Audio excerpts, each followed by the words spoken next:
Hi, my name is Antonio Arroyo, and I'm on a mission to create the world's best free resource on how any business owner in any industry can grow their business without getting a loan. And today, I'll be sharing with you a common sales misconception I think you may benefit from knowing.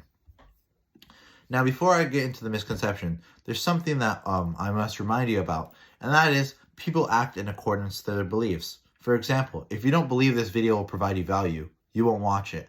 Same thing when buying a product or service. If people don't believe that your product or service will, either solve their problem or help them reach their goal or help them get closer to their goal, then they won't buy your product or service.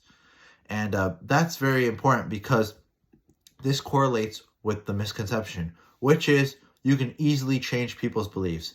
Since people know that people act in accordance to their beliefs, a lot of the times people try to change people's beliefs. And that is very difficult because people base their whole lives around the beliefs they have. So they're very concrete, very rigid. A lot of people don't like to have their beliefs shifted because, like I said, they base their whole lives around it. So asking them to change a belief is asking them to move a mountain. It's very often an order too tall. And that's where I get to the lesson of the day, which is while it's difficult to change a person's beliefs, you can easily change a person's perspective of what you're talking about. So you could change the way they perceive your product or service. And you could do this by controlling how they're educated, their experiences, what they hear, what they see, and what they read. Basically everything that they interpret and everything they consume.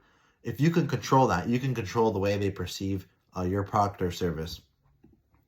And this is important because perception influences beliefs. And when you change a person's perspective, you have the opportunity to change their beliefs. Now I'm going to give you an example of this by one of my favorite people. Well, actually, he is one of my favorite people, but he's not one of my favorite people.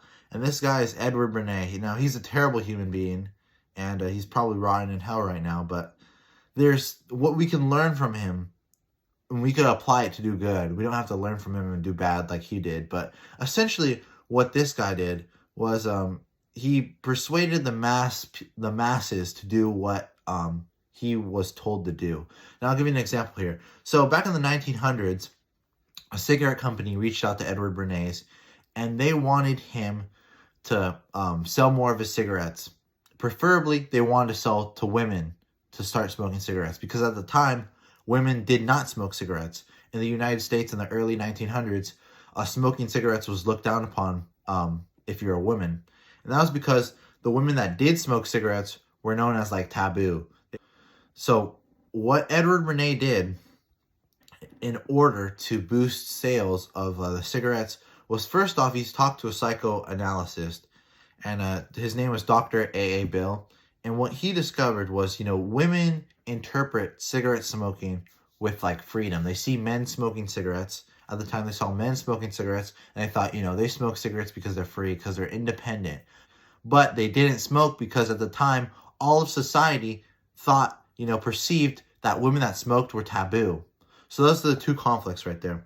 So what Edward Bernays did to get around this was during a huge Easter parade, what he did was he hired a bunch of models to walk down the parade smoking cigarettes, female models to walk down the parade smoking cigarettes. And he made sure that they all took, photos by all the big monuments on the streets and sent them to the news so that way this would get published. And what the models did and what they told all the news people were these were torches of freedom. So now what happens is torches of freedom and, this huge women movement of smoking cigarettes empowers women, and that they're smoking cigarettes because they're free and they're equal to men is published all throughout the media, all throughout the country. This goes on. Women's, torches of freedom. These basically beautiful women walking down, smoking cigarettes. It's a huge thing at the time. And, that becomes the thing. Now, smoking cigarettes is no longer seen as a taboo activity by women. It's now seen as a way of a rebellion, it's cool to smoke cigarettes now.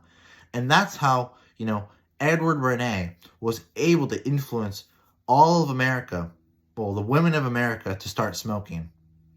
Very powerful stuff. And that's the lesson I'm saying. It's easier to change a person's perception rather than their beliefs. And I'll go over this example. In this example of Edward Bernays persuading the women of America to start smoking, he didn't try to, change their beliefs. He didn't try to say, hey, smoking's good, start smoking, it's good for you, and yada, yada, yada. What he did was he changed the perception. He changed the way everybody perceived smoking. At first, the perception was only taboo women smoke. But he changed the perception by controlling the way the people of America experience stuff. He was able to change the perception as to powerful women smoke. And as a result of changing the perception, he changed the belief. Now the belief of women smoking was no longer bad. The belief of women smoking became good. Now, when women smoked, they thought it was because they're strong, because they're independent, and because they're free.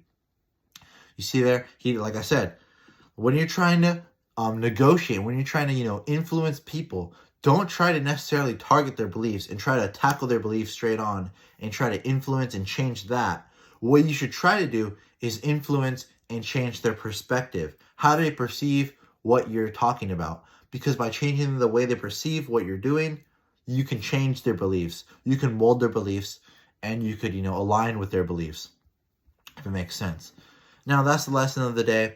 If you have any more comments, questions, or concerns, or if you want me to clarify anything, please feel free to reach out to me. My email is faq@antonioreo.com, and my phone number is 510-556-3775. Thank you for watching, and have a great day. Goodbye.